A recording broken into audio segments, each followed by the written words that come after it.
Let's get started with the latest feature in Numecent Cloudpager, Incremental Workpod Rollouts. I'll navigate to Workpods. You can see I have several different workpods already published, including for my marketing team, developers, and so forth. But let's focus on my IT workpod.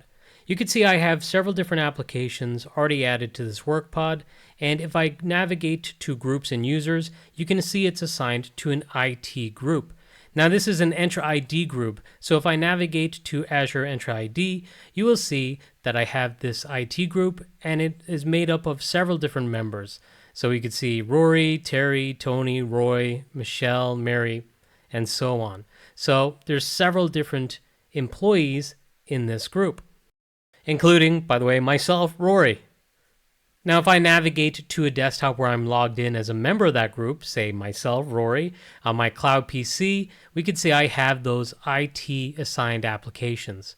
Now, if I expand out and look at desktops that are logged in with other different employees in that group, including Mary, Terry, and Tony, we can see all of these employees have the same applications because they're assigned to that same work pod. But let's say I want to update an application for my IT department. Perhaps 7-Zip as a simple example. I can do that by just clicking Add and adding the 7-Zip version 25 application and then unchecking version 24.09.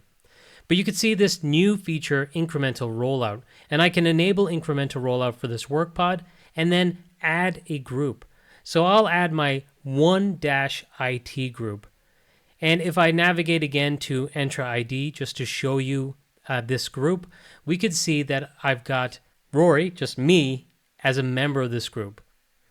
And now, if I click Publish Incrementally, and I put in a comment, perhaps including a change request number, because this is a production change. Employees within production are going to see this.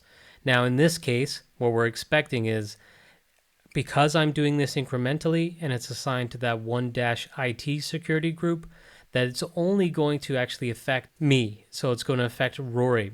So what we're expecting is on Rory's cloud PC, that version 24.09 will go away and version 25 will become available.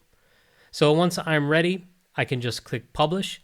And now if I navigate over to the desktops, we will see down the bottom left on the cloud PC where I'm logged in as myself, version 24.09, as I say, goes away and version 25 appears.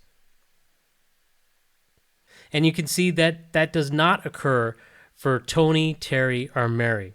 So even though this workpod is assigned to that larger group, when I'm doing an incremental workpod rollout, it's only going to trickle out to the employees that I determine who should get it first. And if I expand just into my actual cloud PC here, we could see I can go to my start menu, I can launch 7-Zip.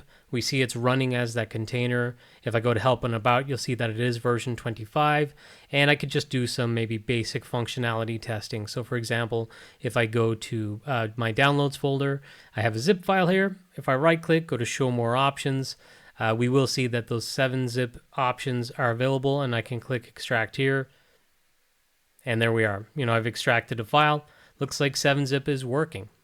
So perhaps I'm happy to now expand this and deploy 7-Zip version 25 to a wider audience. So let's go and edit the workpod, and I'm going to now also assign it to my 2-IT Entra ID group. And if I go back to Azure, you can see that this group includes Terry and Tony. Now I'll click Publish, I'll click Continue Incremental Rollout. Again, I'll put in a comment, keeping the same change control number because this is part of the same change. And we could see on Tony and Terry's desktops that indeed pretty quickly, quicker than I could get over to the other desktop my recording, that version 25 is indeed updated on their desktops. But we could see Mary's desktop down the bottom right has yet to get version 25.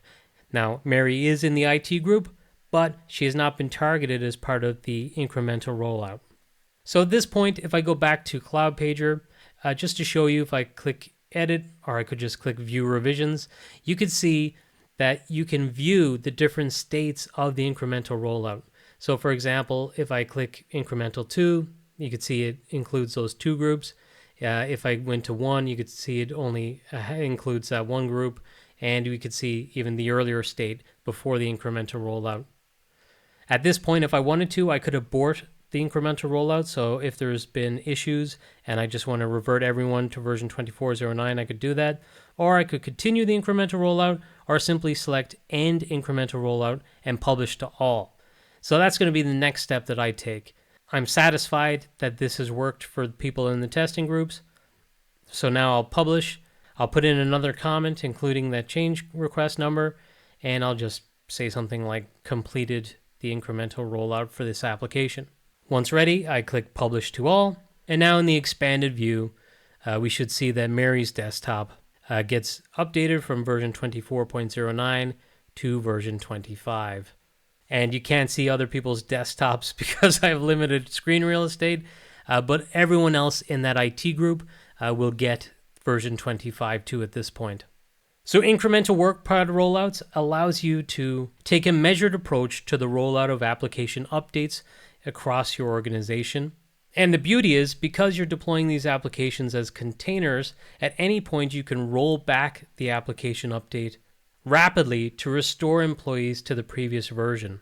So together, cloud paging application containers and incremental workpod rollouts make application updates lower risk and simpler than ever to orchestrate. Thank you for watching this video, and if you'd like to learn more about incremental workpod rollouts, be sure to check out all our great information over at numecent.com.